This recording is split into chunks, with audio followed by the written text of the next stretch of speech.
question becomes, when you look at our bodies, how do we get in trouble? Trouble. Well, we know that the first number of the 7 numbers that will save your life is training.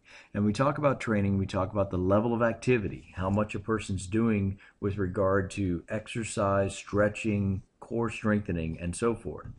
The second number that we look at is your roundness, which really looks at answering the question, how has the energy balance over time in the body been managed? And it's really about energy balance, calories in, calories out, whereas the first number is about fitness and the amount of training or strength that you have, the muscle mass that you have.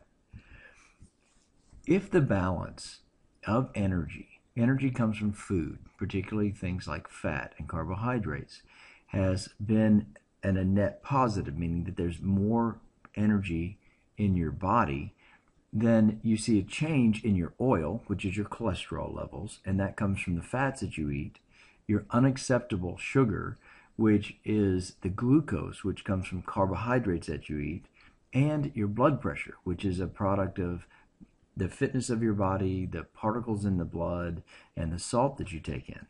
Now, a lot of that change occurs because a person has lousy habits.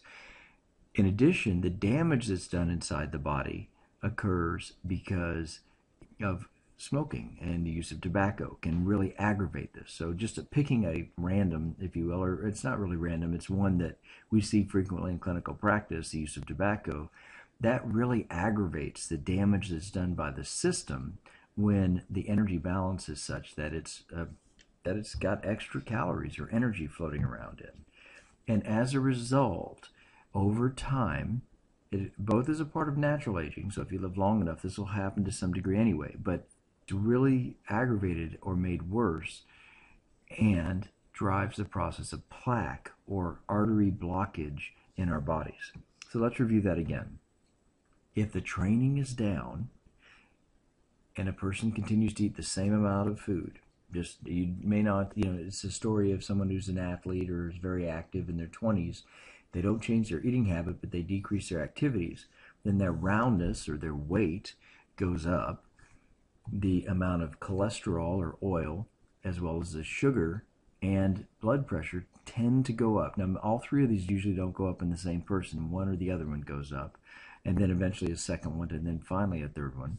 If you're doing things like smoking or chewing tobacco, what we see is that the cholesterol starts to build up, and at some point, younger than nature would have it occur, or younger than your genes would dictate it, a plaque can explode, and that's if it's in your head or your neck, it's called a stroke.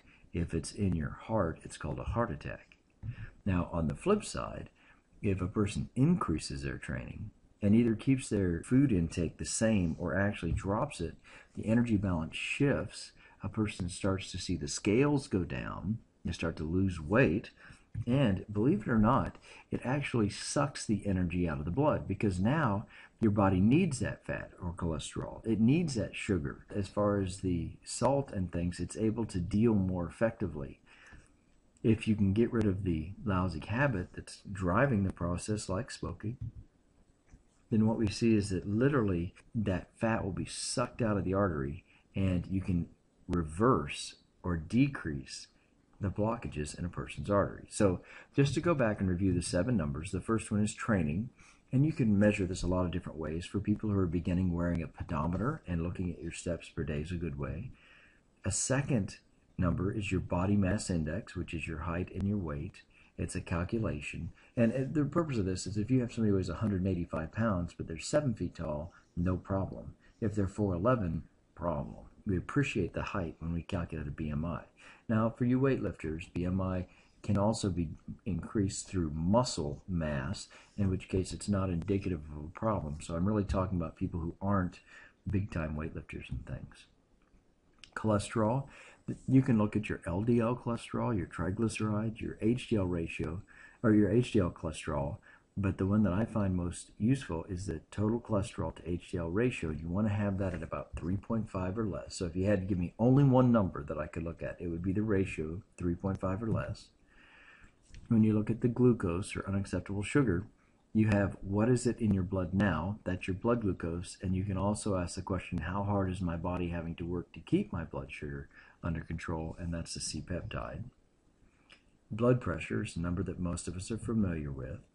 Lousy habits would be how much tobacco per day that you're taking in, and the goal, of course, is 0.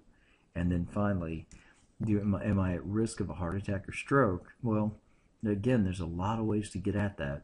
But if I had to choose one, I'd choose a calcium score, which is a scan of a person's heart. Or if I had to do one blood test, I'd look at the high sensitivity CRP test, which tells me, is there smoldering plaque in my artery?